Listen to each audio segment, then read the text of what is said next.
আজকের ক্লাসের প্রথমে আমরা ট্রান্সপোর্ট সিস্টেম অফ ইন্ডিয়া অর্থাৎ ভারতের পরিবহন ব্যবস্থা এই বিষয়টা নিয়ে অনেক কিছু জানার চেষ্টা করব।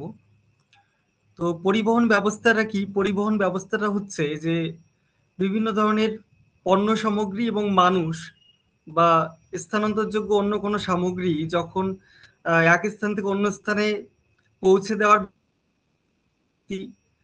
সেটাকেই বলা হচ্ছে পরিবহন বা ট্রান্সপোর্ট। এবং ইকোনমিক অ্যাক্টিভিটিসের যে বিভাজন সেখানে যদি আমরা দেখি তাহলে এই ট্রান্সপোর্ট কমিউনিকেশন এই সিস্টেমগুলো কিন্তু যেহেতু পরিষেবা ক্ষেত্রের মধ্যে রয়েছে, তো তার জন্য এগুলোকে আমরা টার্সিয়ারি ইকোনমিক অ্যাক্টিভিটিসের মধ্যে ফেলবো। তো যাই হোক, ভারতের পরিবহনের বিভিন্ন মাধ্যমগুলো রয়েছে, এগুলোর মধ্যে রেলপথ, সড়কপথ, জলপথ, বিমানপথ, রজ্জুপথ। তো প্রত্যেকটাই যে মাধ্যমগুলো এবং এই মাধ্যমগুলো সম্পর্কে আমরা জানার চেষ্টা করব এবং ভারতের ক্ষেত্রে এই সমস্ত বিষয়ে প্রচুর ইনফরমেশন এগুলো আমরা জানার চেষ্টা করব। তো প্রথমত আমরা রেলওয়ে ট্রান্সপোর্ট ইন ইন্ডিয়া অর্থাৎ ভারতের যে রেলপথ, এই রেলপথ বিষয়টা নিয়ে আমরা জানার চেষ্টা করব। তো ভারতের রেলপথকে ভারতের জাতীয় জীবনরেখা বলা হয়, এটা তোমরা জেনে রাখো। তো প্রথমত আমরা আলোচনা করব importance of railway in Indian economy, ভারতীয় অর্থনীতির ক্ষেত্রে রেলপথের কি ভূমিকা রয়েছে। বিভিন্ন দিক থেকে ভূমিকা রয়েছে আমরা যদি দেখি, এটা প্যাসেঞ্জার কমিউনিটি অর্থাৎ যাত্রী এবং পণ্যদ্রব্য পরিবহনের ক্ষেত্রে একটা ভূমিকা রয়েছে। ডেভেলপমেন্ট অফ এগ্রিকালচার, কৃষির মধ্য দিয়ে তোমার রেল ব্যবস্থার মধ্য দিয়ে দেখা যাচ্ছে কৃষি ক্ষেত্রের অগ্রগতি ঘটছে বলা যেতে পারে। বিভিন্ন উৎপন্ন পণ্য সামগ্রী এক জায়গা থেকে অন্য জায়গায় নেওয়ার সুবিধা হয়েছে, বা কৃষিক্ষেত্রে প্রয়োজনীয় যে সমস্ত রাসায়নিক সার প্রচুর কিছু, এগুলো রেলপথের মাধ্যমে যোগাযোগ সম্ভব হয়েছে। তারপরে ডেভেলপমেন্ট অফ ইন্ডাস্ট্রি, শিল্পের বিকাশের জন্য শিল্পজাত পণ্য পরিবহনের কাজে বা শিল্পের যে সমস্ত কাঁচামাল লাগে সেগুলো আনার কাজেও কিন্তু রেলপথ খুবই উল্লেখযোগ্য মাধ্যম বলা যেতে পারে। ডেভেলপমেন্ট অফ এক্সটার্নাল ট্রেড অর্থাৎ যে বৈদেশিক বাণিজ্য, যে বহির্বাণিজ্য যেটা রয়েছে বিভিন্ন দেশের মাধ্যমে আমাদের ইন্ডিয়া থেকে বাইরের দেশে যে আমদানি রপ্তানি ব্যাপারগুলো থাকে, তো সেগুলোর জন্য কিন্তু রেলপথ সাহায্য করেছে। থার্মাল পাওয়ার জেনারেশন, তাপবিদ্যুৎ কেন্দ্র গড়ে তোলার ক্ষেত্রে, তারপর ডিফেন্স অফ দ্য কান্ট্রি অর্থাৎ ভারতের প্রতিরক্ষার ক্ষেত্রেও কিন্তু সমস্ত দিক থেকে কিন্তু ভারতের যে রেলপথ, সেই রেলপথের একটা বিশেষ গুরুত্ব রয়েছে বলা চলে। তো এখানে মানচিত্রে আমরা ভারতের যে বিভিন্ন রেলপথ, সেই রেলপথগুলো আমরা এখানে দেখছি। প্রচুর রেলপথ রয়েছে ভারতের, কিন্তু সমস্ত রাজ্যেই কিন্তু রেলপথ রয়েছে। তো ভারতের রেলপথের যে আঞ্চলিক বিভাগগুলো যদি দেখি তাহলে আমরা দেখব যে মধ্য রেলপথ, যার সদর দপ্তর হচ্ছে মুম্বাই। পূর্ব রেলপথ ইস্টার্ন রেলওয়ে, যেটা কলকাতা। উত্তর রেলপথ যেটা হচ্ছে নতুন দিল্লি। উত্তর পূর্ব রেলপথের সদর দপ্তর গোরক্ষপুর। উত্তর পূর্ব সীমান্ত রেলপথ যেটা হচ্ছে মালিগাঁও, গুয়াহাটি। দক্ষিণ রেলপথ হচ্ছে চেন্নাই, দক্ষিণ সেকেন্দ্রাবাদ অন্ধ্রপ্রদেশের। দক্ষিণ পূর্ব রেলপথ কলকাতা। এবং ওয়েস্টার্ন রেলওয়ে যেটা, এটা হচ্ছে চার্চ গেট, মুম্বাই, মহারাষ্ট্রের। তো যাই হোক, এত যে আঞ্চলিক বিভাগ রয়েছে ভারতীয় রেলপথে, তো এগুলোর মধ্যে আমাদের পশ্চিমবঙ্গে কিন্তু দুটো বিভাগ রয়েছে মোটামুটি। ইস্টার্ন রেলওয়েটা রয়েছে এবং আমাদের যে সাউথ ইস্টার্ন রেলওয়ে, এই দুটোই কিন্তু মূলত আমাদের পশ্চিমবঙ্গে রয়েছে এবং দুটোরই সদর দপ্তর হচ্ছে আমাদের কলকাতা। তো আরো কিছু রয়েছে, এগুলো তোমরা দেখে নেওয়ার চেষ্টা। তো এবারে আমরা ভারতের যে রেলপথ, এই রেলপথ সম্পর্কে অনেক তথ্য আমরা জানা। ভারতের যে রেলপথ, যেটাকে জাতীয় জীবন রেখা বলা হয়, প্রথমে আমরা রেলপথের যে দুটো লাইনের মধ্যে যে দূরত্ব, সেই দূরত্ব অনুযায়ী আমরা একটু ভাগগুলো দেখে নেওয়ার চেষ্টা করব। তিন ভাগে ভাগ করা হয়েছে দেখো, ব্রড গেজ, মিটার আর হচ্ছে ন্যারো গেজ। ব্রড গেজ মানে এখানে দুটো লাইনের মধ্যে কিন্তু যে পার্থক্য সেটা অনেকটাই বেশি হবে, 1.676 মিটার, যেটা বর্তমানে এর দৈর্ঘ্যটাই সব থেকে বেশি, 65,093 কিলোমিটার দৈর্ঘ্যযুক্ত রেলপথ কিন্তু এই ব্রড গেজের রেলপথ। তারপরে রয়েছে মিটার গেজ, যেটা দুটো রেল লাইনের মধ্যে দূরত্ব হচ্ছে 1 মিটার, এটা কম রয়েছে। ন্যারো গেজ, এটাও কম রয়েছে। মূলত আমাদের রেলপথটা মেইনলি হচ্ছে তোমার ব্রড গেজ রেলপথ। ব্রড গেজ রেলপথ এর দৈর্ঘ্যটাই সব থেকে বেশি। তো আমাদের রেলপথের বিচারে যদি দেখি তাহলে যে সমস্ত মহাদেশগুলো রয়েছে, মহাদেশগুলোর মধ্যে আমাদের তোমার এশিয়া মহাদেশের মধ্যে ভারতবর্ষ কিন্তু প্রথম স্থান অধিকার করে আছে। এশিয়ার যে বিভিন্ন দেশগুলোতে যে রেলপথ রয়েছে তার মধ্যে কিন্তু ভারতবর্ষ প্রথম স্থানে রয়েছে। এবং টোটাল ওয়ার্ল্ডের ক্ষেত্রে যদি আমরা দেখি তাহলে ভারতের স্থান কিন্তু চতুর্থ স্থানে থাকবে। তো যাই হোক, পণ্য যাত্রী পরিষেবার ক্ষেত্রে যদি আমরা দেখি, ভারতবর্ষ কিন্তু সারা বিশ্বের মধ্যে দ্বিতীয় স্থান অধিকার করে আছে। এবং ভারতের রেলপথের জনক কিন্তু লর্ড ডালহৌসি, ওনার আমলে কিন্তু ভারতের রেলপথ শুরু হয়েছিল। রেলপথের জনক হিসেবে কিন্তু লর্ড ডালহৌসি পরিচিত। এবং ভারতের প্রথম রেলপথ চালু হয়েছিল মোটামুটি, প্রথম রেল চালু হয়েছিল 1851 সালে, এবং তার 1.5 বছর পরে 1853 মুম্বাই থেকে প্রথম শুরু হয়েছিল আর কি। বর্তমানে মুম্বাই থেকে থানের মধ্যে কিন্তু এটা একটা যাত্রীবাহী ট্রেন প্রথম সূচনা করেছিল 1853 সালে। তাহলে 1853 সালে প্রথম কিন্তু রেল চলাচল শুরু হয়েছিল। তো যাই হোক, 1854 সালে এরপরে আমরা দেখি যে হাওড়া হুগলির মধ্যে যে রেল যোগাযোগ সেটা শুরু হয়েছিল, এবং পরবর্তী ক্ষেত্রে বিভিন্ন জায়গায় কিন্তু রেলপথ চালু হয়। তো যাই হোক, বর্তমানে ভারতের রেলপথের মোট দৈর্ঘ্য যদি আমি দেখি, তাহলে আমরা দেখবো সেটা হচ্ছে 68,043 কিলোমিটার। মানে এই narrow gauge, broad gauge, metre গেজটা আমরা যদি যোগ করি, তাহলে যোগফল মূলত এটা হবে। তো যাই হোক, তারপরে ভারতীয় রেলপথের যে প্রধান সদর দপ্তর, ভারতীয় রেলপথের প্রধান যে সদর দপ্তর সেটা হচ্ছে নিউ দিল্লিতে অবস্থিত। এবং ভারতের রেলপথের কয়েকটা রেলপথ কিন্তু ওয়ার্ল্ড হেরিটেজ সাইটের মধ্যে স্বীকৃতি লাভ করেছে। ইউনেস্কোর যে ওয়ার্ল্ড হেরিটেজ সাইট, তো সেটার মধ্যে স্বীকৃতি লাভ করেছে। এগুলোর মধ্যে রয়েছে ভারত হিমালয় রেলপথ, নীলগিরি পার্বত্য রেলপথ এবং কালকা সিমলা রেলপথ। এইগুলো কিন্তু বিভিন্ন সালে দেখতে পাচ্ছি যে 1999-এ ভারতের দার্জিলিং হিমালয় রেলপথ এবং নীলগিরি পার্বত্য রেলপথ 2005 সালে, এবং কালকা সিমলা রেলপথ 2008 সালে, এরা এই টাইমগুলোতে কিন্তু দেখা যাচ্ছে ইউনেস্কো যে ওয়ার্ল্ড হেরিটেজ সাইট এই হিসাবে কিন্তু এদেরকে স্বীকৃতি দেওয়া হয়েছে এই পথগুলো। তো ভারতের সব রাজ্যে রেলপথ থাকলেও একটা রাজ্যে কিন্তু কোনো রেলপথ নেই, সেটা হচ্ছে সিকিম রাজ্য। সিকিম রাজ্যে কোনো রেলপথ নেই, এবং যত রেল স্টেশন রয়েছে ভারতবর্ষের, সেগুলোর মধ্যে সব থেকে উচ্চতম রেল স্টেশন হচ্ছে দার্জিলিং এর ঘুম স্টেশন, যেটার উচ্চতা হচ্ছে 2258 মিটার। এবং ভারতের যে মনোরেল, উন্নত রেল, উন্নত শহরগুলোতে মূলত এই রেলগুলো চালু হয়। তো এই মনোরেল সূচনা হয়েছিল 2014 সালে। ভারতের দীর্ঘতম যে রেলপথ সেটা হচ্ছে ডিব্রুগড় থেকে কন্যাকুমারিকা পর্যন্ত বিস্তৃত। ভারতের দীর্ঘতম রেলওয়ে প্ল্যাটফর্ম হচ্ছে কর্ণাটকের হুব্বালি স্টেশনে রয়েছে। ছোট যাত্রাপথ বলতে নাগপুর থেকে আজনি মাত্র 3 কিলোমিটার রেল সংযোগ রয়েছে। ভারতের একদম কম রেলপথ, রেল যোগাযোগ এটা। এবং দীর্ঘতম যাত্রীবাহী ট্রেনগুলোর মধ্যে রয়েছে প্রয়াগরাজ এক্সপ্রেস, যেখানে 24টি বগি রয়েছে মোট। আর দীর্ঘতম পণ্যবাহী ট্রেন বা মালগাড়ির মধ্যে রয়েছে সুপার বাসুকি, যেটা মূলত 3.5 কিলোমিটার দীর্ঘ বলা যেতে পারে। মানে এতটা দীর্ঘ রেল লাইনের টোটাল দৈর্ঘ্যটা আর কি। তো রেলপথের উত্তরপ্রদেশে রয়েছে, এবং সব থেকে কম রয়েছে তাহলে মিজোরামে। তাহলে সব থেকে বেশি রেলপথের দৈর্ঘ্য হচ্ছে উত্তরপ্রদেশে রয়েছে, সব থেকে কম রয়েছে মিজোরামে। এবং সিকিম এমন একটা রাজ্য যেখানে কোনো কিন্তু রেলপথ নেই, ভারতের সিকিম রাজ্যে। তো এত কিছু জানলাম। এবারে আমরা তো জানি যে ভারতের জাতীয় রেখা হচ্ছে রেলপথ। আর কলকাতার যে মেট্রো রেল, এটা মেট্রো রেলটা হচ্ছে কলকাতার জীবনরেখা বলা যেতে পারে। এখানে আরো কিছু তথ্য জেনে রাখো। প্রাচীনতম রেলপথ হচ্ছে মুম্বাই থেকে থানে, 1853 সালে যেটা শুরু হয়েছিল মুম্বাই থেকে থানে পর্যন্ত।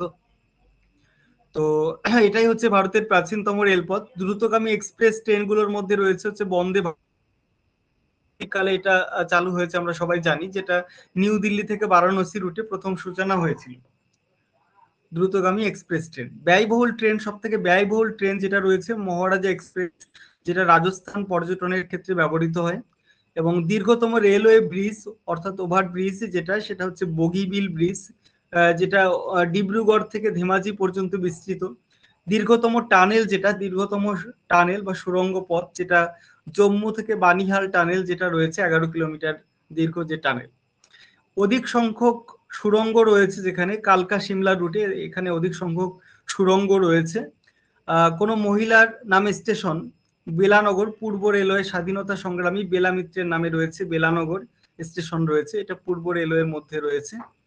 তো যাই হোক, দক্ষিণতম রেল স্টেশন সব হচ্ছে তোমার বাজালটা স্টেশন, এবং দক্ষিণতম স্টেশন রয়েছে তামিলনাড়ুর কন্যাকুমারী স্টেশন। যাই হোক, পূর্বতম পশ্চিমতম রেল স্টেশনের মধ্যে রয়েছে, পূর্বতম মধ্যে রয়েছে তোমার লেডো, আর যেটা আসামে রয়েছে, এবং পশ্চিমতম স্টেশন রয়েছে গুজরাটের নালিয়া। এবং সর্বাধিক স্টপ এক্সপ্রেস মেল ট্রেন, সব থেকে বেশি স্টপেজ রয়েছে যেখানে হাওড়া থেকে অমৃতসর এক্সপ্রেস, হাওড়া অমৃতসর এক্সপ্রেস, যেটা 115খানা স্টপ রয়েছে, 115খানা স্টপেজ যুক্ত রয়েছে। দীর্ঘ নন স্টপ ভ্রমণের ক্ষেত্রে তিরুবনন্তপুরম, হজরত নিজামুদ্দিন এবং ভাদোদরা কোটা, এটা দীর্ঘ নন স্টপ ভ্রমণের ক্ষেত্রে, এখানে মাঝখানে থামে খুবই কম। প্রথম রেলওয়ে মিউজিয়াম গড়ে উঠেছিল নতুন দিল্লির চাণক্যপুরীতে 1977-এ। প্রথম রেল ব্রিজ তৈরি হয়েছিল মুম্বাই থেকে মুম্বাই থানে রুটের ডাপুরি ভায়াডাকটে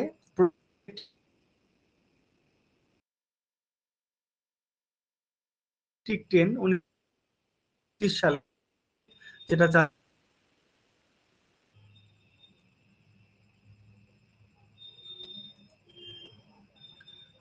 বোম্বে ভিটি কুর্লা 25 সালে চালু রেলওয়ে টেস্ট রিসার্চ সেন্টার, যেটা লখনৌতে রয়েছে। সেখানে প্রচুর কোশ্চেন এরকম আসতে পারে যে রেলওয়ে টেস্টিং অ্যান্ড রিসার্চ সেন্টারের সদর দপ্তর কোথায় রয়েছে, এই রিসার্চ সেন্টারটি কোথায় রয়েছে। তারপরে রয়েছে একমাত্র জংশন স্টেশন যেখানে সর্বাধিক রুটের ট্রেন যাত্রা করে, মথুরা, উত্তরপ্রদেশের মথুরা, যেখানে 7খানা রুটের ট্রেন যাত্রা করে। সব থেকে বড় জংশন স্টেশন বলা যেতে পারে উত্তরপ্রদেশের মথুরা। আচ্ছা, এবারে আরো কিছু ইনফরমেশন তোমাদের জানিয়ে রাখি। রেলপথকে অগ্রগতির অগ্রদূত বলা হয়, এটা জেনে রাখো তোমরা। রেলপথকে অগ্রগতির অগ্রদূত বলা হয়ে থাকে, অর্থাৎ হারবিঞ্জার অফ ডেভেলপমেন্ট, অর্থাৎ অগ্রগতির অগ্রদূত বলা হয়ে থাকে। এবং ভারতের রেলপথের প্রবর্তন লিপ ফরওয়ার্ড নামে পরিচিত, দুটো বিষয় জেনে রাখো। আরো কিছু বিষয় রয়েছে, দেখো সৌরশক্তি চালিত যে স্টেশন সেটা হচ্ছে অসমের গুয়াহাটি স্টেশন। ভারতের প্রথম ওয়াইফাই যুক্ত ট্রেন সেটা হচ্ছে দ্য গোল্ডেন চ্যারিয়ট। ভারতীয় রেলের 150 বছর পূর্তিতে বানানো যে মেসকট সেটা হচ্ছে ভলু, যেটা কার্টুন হাতি। ভারতের দ্বিতীয় উচ্চতম রেল স্টেশন হচ্ছে কাজিগুন্দ, যেটা জম্মু কাশ্মীরে রয়েছে। সব থেকে উচ্চতম হচ্ছে দার্জিলিং এর ঘুম, তারপরে রয়েছে এটা জম্মু কাশ্মীরের কাজিগুন্দ। ভারতের বৃহত্তম লোকোমোটিভ কারখানা যেখানে চিত্তরঞ্জন, পশ্চিমবঙ্গের চিত্তরঞ্জন রেল ইঞ্জিন তৈরির কারখানা বলা যেতে পারে। ভারতের ধীরতম ট্রেন হচ্ছে মেট্রো পাল্লায়াম উটি নীলগিরি প্যাসেঞ্জার। ভারতের প্রথম চিকিৎসা পরিষেবা দানের উদ্যোগে ব্যবহৃত ট্রেন যেটা লাইফলাইন এক্সপ্রেস রয়েছে। এই সমস্ত বিষয়গুলো রয়েছে। এবং 2014 সালে আগেই আমরা জেনেছি ভারতের প্রথম মনোরেল যে পরিষেবা সেটা চালু হয়েছিল। তো হীরক চতুর্ভুজ প্রকল্প রয়েছে ভারতের, যে হীরক চতুর্ভুজ প্রকল্প রয়েছে এটা একটু জেনে রাখার চেষ্টা করব। হীরক চতুর্ভুজটা হচ্ছে ভারতের যে কেন্দ্রীয় সরকার তার মাধ্যমে যে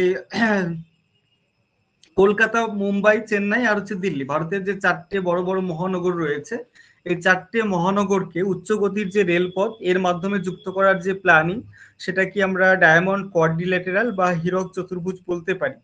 হীরক চতুর্ভুজ যে প্রকল্পটা এটা উদ্বোধন করেছিলেন 2004 সালে তৎকালীন ভারতের রাষ্ট্রপতি ছিলেন প্রণব মুখোপাধ্যায়। তিনি কিন্তু এই ডায়মন্ড কোয়াড্রিল্যাটেরাল এই যে প্রকল্প এটা সূচনা করেছিলেন বা উদ্বোধন করেছিলেন বলা চলে। এবং ভারতের ক্ষেত্রে এই যে 4টে শহর কিন্তু এরকম ভাবে যুক্ত করার একটা প্ল্যানিং করা হয়েছে। যেমন দিল্লি থেকে মুম্বাই যে দূরত্বটা রয়েছে মোটামুটি 1384 কিলোমিটার। আর মুম্বাই থেকে চেন্নাই, কলকাতা থেকে দিল্লি, এরকম মূলত রেলপথ নির্মিত হয়েছে। তো এখানে 4টে দেওয়া রয়েছে, যদিও হীরক চতুর্ভুজ প্রকল্পের অধীনে কিন্তু মোট 6টা রেলপথ নির্মিত হয়েছে। যেমন কলকাতা থেকে দিল্লি একটা হবে, কলকাতা থেকে দিল্লি। তারপরে রয়েছে কলকাতা থেকে চেন্নাই টু কলকাতা রয়েছে, কলকাতা থেকে চেন্নাই আর কি। আর তারপরে রয়েছে দিল্লি থেকে চেন্নাই, মুম্বাই থেকে চেন্নাই, দিল্লি থেকে মুম্বাই, এরকম বিষয়গুলো রয়েছে। মানে কর্ণ ডায়াগোনাল বরাবরও রয়েছে এবং চতুর্ভুজ বরাবরও রয়েছে। তো যাই হোক, এবারে ভারতের মেট্রো রেলে চলে যাচ্ছি। মেট্রো রেল, ভারতের প্রথম মেট্রো রেল প্রকল্প কলকাতাতেই চালু হয়েছিল। ভারতের কলকাতা মেট্রোটাই প্রথম মেট্রো ভারতে বলা চলে। কলকাতার মেট্রো রেল ভারতবর্ষের 5ম বৃহত্তম মেট্রো রেলওয়ে নেটওয়ার্ক বলা চলে। এবং ভারতের বৃহত্তম মেট্রো রেল প্রকল্প যেটা রয়েছে দিল্লি মেট্রো। ভারতের বর্তমানে বৃহত্তম মেট্রো রেল প্রকল্প হচ্ছে Delhi metro. Delhi metro rail corporation বা ডিএমআরসি দ্বারা পরিচালিত হয়। ভারতের দ্বিতীয় বৃহত্তম মেট্রো ব্যবস্থা যদি আমরা দেখি তাহলে সেটা হচ্ছে হায়দ্রাবাদ মেট্রো। তাহলে প্রথম হচ্ছে তোমার দিল্লি মেট্রো, তারপরে রয়েছে হায়দ্রাবাদ মেট্রো, এবং সব থেকে প্রাচীনতম মেট্রো প্রকল্প বললে কলকাতা মেট্রো, আর বৃহত্তম বললে অবশ্যই দিল্লি মেট্রো হবে। আচ্ছা, এবার কলকাতা মেট্রো সম্পর্কে কিছু জানার আমরা চেষ্টা করব। কলকাতা মেট্রো যেটা রয়েছে, কলকাতা মেট্রো ভারতের কলকাতা যে মেট্রো স্টেশন, কলকাতা 1984 সালে প্রথম শুরু হয়েছিল, প্রথম মেট্রো শুরু হয়েছিল কলকাতায়। ভবানীপুর বা নেতাজি ভবন থেকে এসপ্লানেড পর্যন্ত এই 5টা স্টেশন শুরু হয়েছিল। বর্তমানে এই রেলপথটা কিন্তু উত্তরে নোয়াপাড়া থেকে দক্ষিণে কবি সুভাষ পর্যন্ত বিস্তৃত। নোয়াপাড়া থেকেও বর্তমানে দক্ষিণেশ্বর পর্যন্ত হয়ে গেছে আর কি। নোয়াপাড়ার পরে বরানগর, দক্ষিণেশ্বর এদিকে রয়েছে, আর এদিকে রয়েছে তোমার কবি সুভাষ। কবি সুভাষ থেকে বিভিন্ন স্টেশনগুলো রয়েছে। এখান থেকে একদম এই প্রথমে তোমার দমদম থেকে ছিল, তারপরে নোয়াপাড়া, বরানগর, দক্ষিণেশ্বর এইগুলো স্টেশনগুলো পরবর্তীতে হয়েছে। তো যাই হোক, বর্তমানে কলকাতায় চালু হয়েছে দ্বিতীয় মেট্রো রেলওয়ে প্রকল্প, যার নাম হচ্ছে ইস্ট ওয়েস্ট মেট্রো। এর দৈর্ঘ্য হচ্ছে 16.6 কিলোমিটার। সল্টলেক সেক্টর 5 থেকে হাওড়া ময়দান পর্যন্ত এটা বিস্তৃত। মোট স্টেশন সংখ্যা হচ্ছে টোটাল 12টা। ভবিষ্যতে কলকাতায় রূপায়িত হতে চলেছে তৃতীয় মেট্রো প্রকল্প। এটি জোকা থেকে বিবাদীবাগ পর্যন্ত বিস্তৃত হবে, যার মধ্যবর্তী দূরত্ব হবে 16 কিলোমিটার, স্টেশন হবে 11টা। তো যাই হোক, প্রচুর ইনফরমেশন রয়েছে, তোমরা যতটা পারবে মনে রাখার চেষ্টা করবে। এবারে আমরা রোডস অফ ইন্ডিয়া, অর্থাৎ ভারতের যে রোডওয়ে, রাস্তাঘাট, সেটা আমরা দেখার চেষ্টা করব। বিভিন্ন হাইওয়ে, তারপরে ন্যাশনাল হাইওয়ে, বিভিন্ন হাইওয়ে গুলোর ভাগ আছে, পরে আমরা জানবো। প্রথমত ভারতের যে রোডওয়ে অর্থাৎ রাস্তাঘাট বা সড়ক পথ, এই সড়ক পথ কনস্ট্রাকশনের ক্ষেত্রে কতগুলো প্রয়োজনীয়তা রয়েছে। প্রথমত আমরা বলতে পারি development of village, development of agriculture, proper use of mineral resource, অর্থাৎ খনিজ সম্পদের উপযুক্ত ব্যবহারের জন্য, ডেভেলপমেন্ট অফ ইন্ডাস্ট্রির জন্য, ডেভেলপমেন্ট অফ মাউন্টেন রিজন, পার্বত্য অঞ্চলের উন্নয়নের জন্য।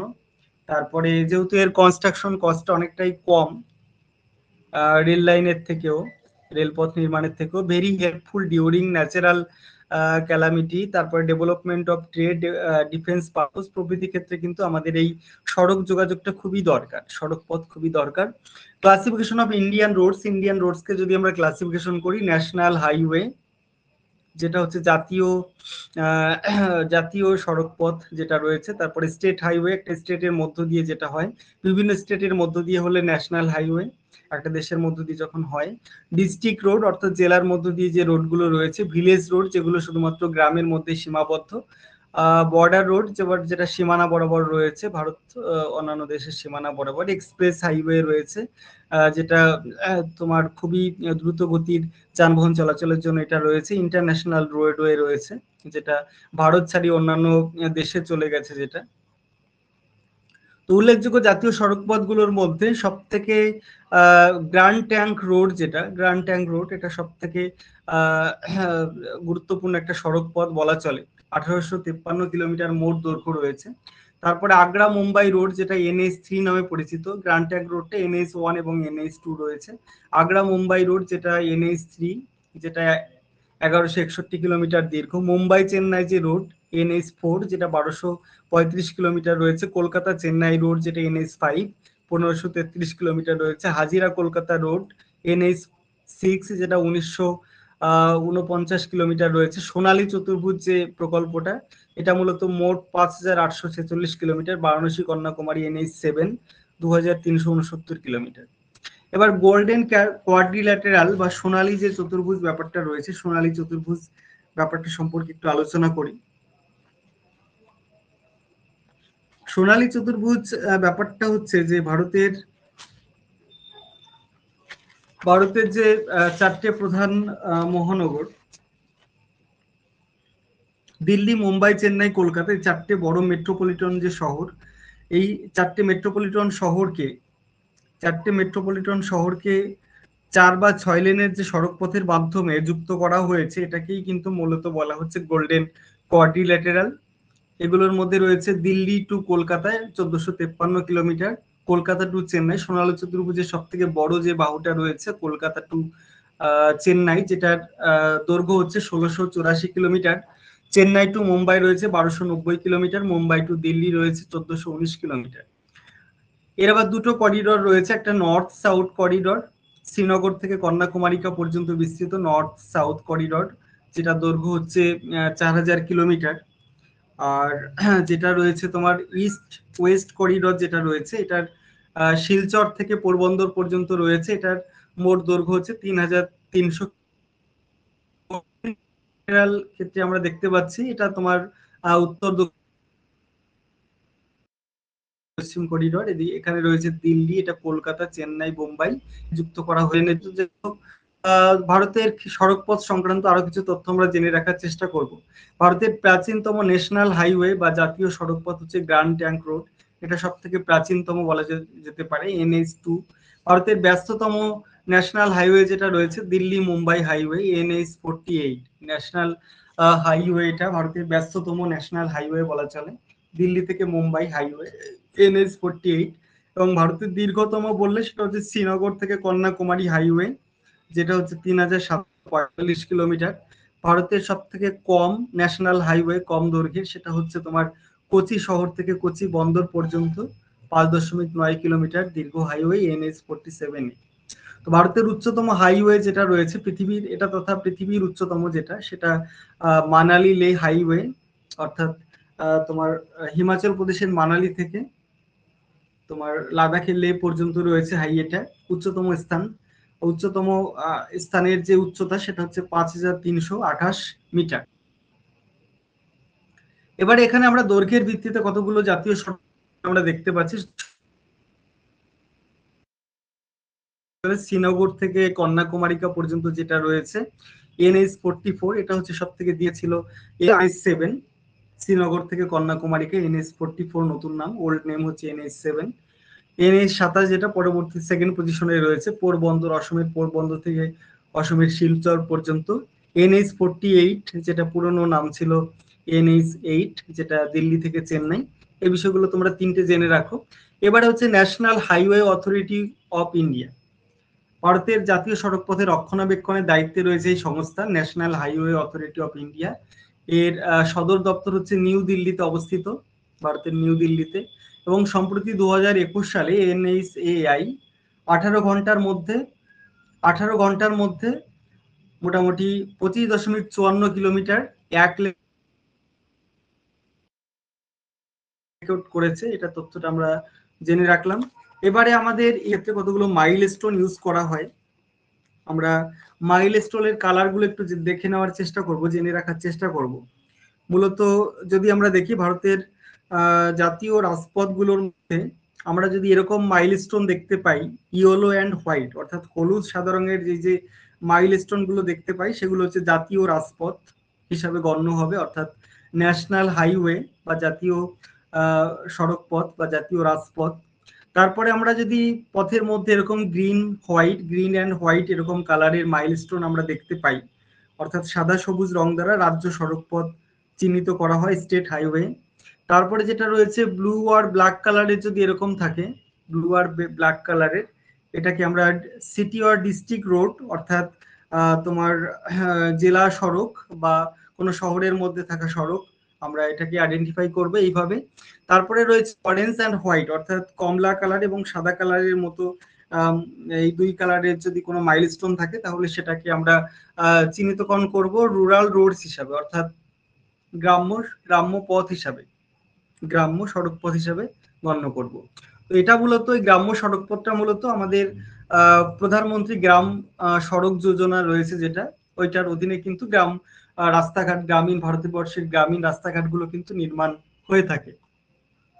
তো যাই হোক, মাইলস্টোন দেখে আমরা কিভাবে চিনবো কোনটা কি সড়ক, এটা তোমরা দেখে নাও। তো এখানে যেটা রয়েছে একটা মাইলস্টোন তোমরা দেখতে পাচ্ছ, সিমলা 53 সোলন 5। এই যে মাইলস্টোনটা দেখতে পাচ্ছ, এটা অবশ্যই কিন্তু দেখতে পাচ্ছ অরেঞ্জ কালার রয়েছে, অর্থাৎ এটা মূলত অরেঞ্জ কালার যেটা রয়েছে, এটা মূলত এটা ঠিক অরেঞ্জ কালার না, এটা হচ্ছে তোমার হলুদ কালার, কি ইয়েলো কালার রয়েছে, ইয়েলো হোয়াইট কালারের মধ্যে রয়েছে, এটা মূলত রাজ্য সড়ক পথ বুঝবো আমরা। তো যাই হোক,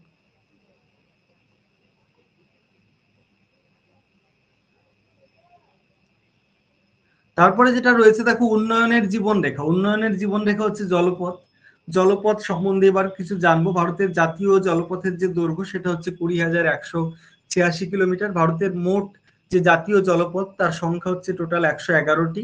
ভারতের দীর্ঘতম জাতীয় জলপথ হচ্ছে NW1, গঙ্গা ভাগীরথী হুগলি নদী পর্যন্ত এটা বিস্তৃত রয়েছে, হলদিয়া থেকে এলাহাবাদ পর্যন্ত এটা রয়েছে। ভারতবর্ষের জলপাত উপকূল থেকে 12 নটিক্যাল মাইল পর্যন্ত এটা বিস্তৃত রয়েছে। 2016 সালের 9 মার্চ রাজ্যসভায় পাশ হয়েছে ন্যাশনাল ওয়াটারওয়েজ বিল 2015, এবং এই বিলে 111টা নদীপথকে নতুন করে জাতীয় জলপথ হিসেবে স্বীকৃতি দেওয়া হয়েছে। এবং 1986-এ স্থাপিত হয়েছিল inland waterway authority of India, এই সংস্থাটি IWAI, ইনল্যান্ড, যার সদর দপ্তর ছিল উত্তরপ্রদেশের, যার সদর দপ্তর হচ্ছে উত্তরপ্রদেশের IWAI অর্থাৎ inland waterways authority of India. এটার সদর দপ্তর হচ্ছে উত্তরপ্রদেশের নয়ডাতে অবস্থিত, মনে রাখো। ওয়াটারওয়েজ অফ ইন্ডিয়া যদি আমরা দেখি, আমরা ভাগগুলো করছি দেখো। এই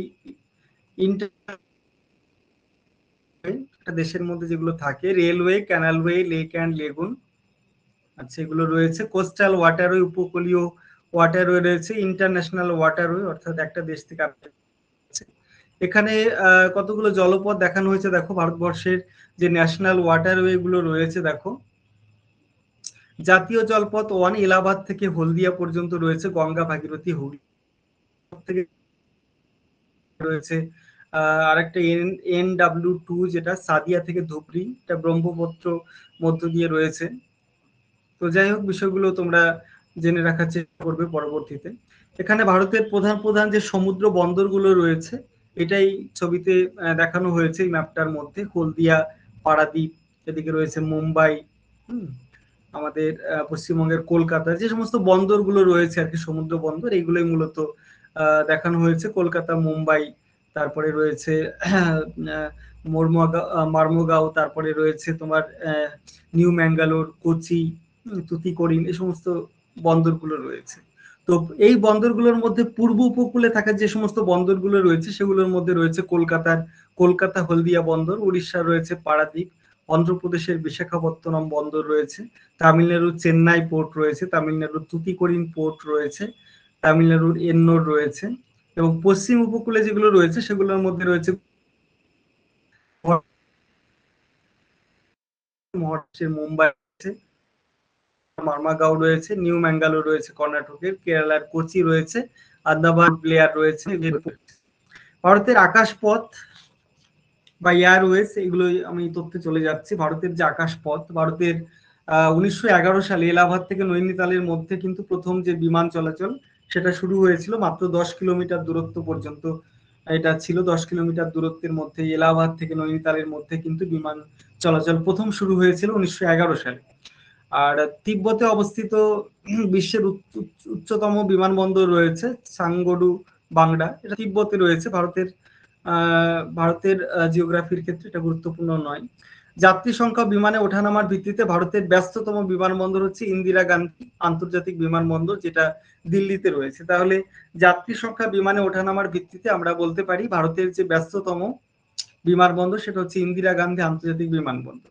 1945 সালে সুরক্ষিত বিমান যোগাযোগ গড়ে তোলার উদ্দেশ্যে একটা সংস্থা চালু হয়েছিল যার নাম হচ্ছে ইন্টারন্যাশনাল এয়ার ট্রান্সপোর্ট অ্যাসোসিয়েশন, যেটা মূলত আন্তর্জাতিক অভ্যন্তরীণ এয়ারলাইন্স গুলো কিন্তু এর সদস্য, এবং এর যে সদর দপ্তর ইন্টারন্যাশনাল এয়ার ট্রান্সপোর্ট অ্যাসোসিয়েশনের যে সদর দপ্তর সেটা হচ্ছে কানাডার মন্ট্রিল শহরে অবস্থিত।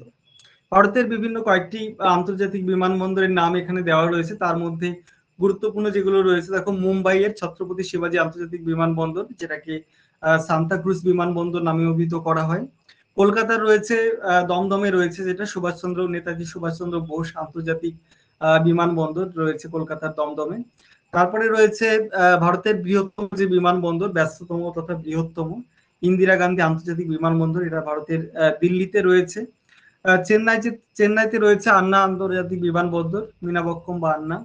তারপরে রয়েছে তোমার ত্রিবান্দ্রম আন্তর্জাতিক বিমানবন্দর, তিরুবনন্তপুরমে রয়েছে। গুরু রামদাসজি আন্তর্জাতিক বিমানবন্দর, যেটা অমৃতসর রয়েছে পাঞ্জাবে। ভারতরত্ন বাবা সাহেব ডক্টর বি আর আম্বেদকর আন্তর্জাতিক বিমানবন্দর রয়েছে নাগপুরে, তারপরে বেঙ্গালুরুতে রয়েছে কম্পেগৌড়া আন্তর্জাতিক বিমানবন্দর। তো যাই হোক, এগুলো একটু মনে রাখার চেষ্টা করবো। 1953 সালে ভারতের বিমান পরিবহনকে জাতীয়করণ করে দুটো সরকারি সংস্থা গঠন করা হয়েছিল। একটা হচ্ছে এয়ার ইন্ডিয়া, আর একটা হচ্ছে ইন্ডিয়ান এয়ারলাইন। দুটো সংস্থা যারা বিমান পরিবহনকে যাতে ন্যাশনালাইজেশন করা যায়, তো তার জন্য কিন্তু দুটোই গভর্নমেন্ট দুটো অর্গানাইজেশন গঠন করা হয়েছিল। একটা হচ্ছে এয়ার ইন্ডিয়া, একটা হচ্ছে ইন্ডিয়ান এয়ারলাইন্স। তো 2011 সালে কি হয়েছিল, এই এয়ার ইন্ডিয়ার ইন্ডিয়ান এয়ারলাইন্স এই সংস্থা দুটো এক হয়ে গেছিল, এবং সংস্থা দুটো এক হয়ে এয়ার ইন্ডিয়া নামেই কিন্তু একটা সংস্থা নামেই পরিচিত হয়। 1995 সালে এয়ারপোর্ট অথরিটি অফ ইন্ডিয়া গঠিত হয়েছিল, এবং যেটার সদর দপ্তর হচ্ছে নিউ দিল্লিতে অবস্থিত। ভারতে মোট 486 খানা টোটাল বিমানবন্দর রয়েছে, এবং এর মধ্যে 35টা হচ্ছে ইন্টারন্যাশনাল এয়ারপোর্ট। এয়ার ইন্ডিয়ার সদর দপ্তর হচ্ছে নিউ দিল্লিতে রয়েছে। ভারতের মোট 35টা আন্তর্জাতিক বিমানবন্দর রয়েছে। দুর্গম অঞ্চলে বিমান চলাচলের জন্য ভারতের বায়ুদূত বিমান সংস্থা গঠিত হয়েছে, বায়ুদূত বিমান সংস্থা। পবন অংশ এটা হচ্ছে ভারতের হেলিকপ্টার সার্ভিস সংস্থা, পবন অংশ। ইন্দিরা গান্ধী আন্তর্জাতিক বিমানবন্দর যেটা দিল্লিতে রয়েছে, এটা হচ্ছে ভারতবর্ষের ব্যস্ততম বিমানবন্দর, ভারতের বৃহত্তম। আর দ্বিতীয় বৃহত্তম বললে সেটা হচ্ছে মুম্বাইতে যেটা রয়েছে ছত্রপতি শিবাজী আন্তর্জাতিক বিমানবন্দর, সেটা হচ্ছে দ্বিতীয় বৃহত্তম বিমানবন্দর। প্রথমটা হচ্ছে দিল্লিতে, দ্বিতীয়টা হচ্ছে এটা। আর কলকাতায় অবস্থিত বিমানবন্দর আমাদের পশ্চিমবঙ্গে অবস্থিত যেটা রয়েছে নেতাজি সুভাষচন্দ্র বোস ইন্টারন্যাশনাল এয়ারপোর্ট কলকাতার দমদমে রয়েছে। এবারে চলে যাচ্ছি রজ্জু পথ, অর্থাৎ দড়ির মাধ্যমে যে পথগুলো রয়েছে। মূলত এটা নদীর উপরে হতে পারে, সমুদ্রের উপরে হতে পারে, বা পাহাড়ি এলাকাতেও এটা থাকতে পারে। বর্তমানে ভারতে মোট 114 খানা রজ্জুপথ রয়েছে।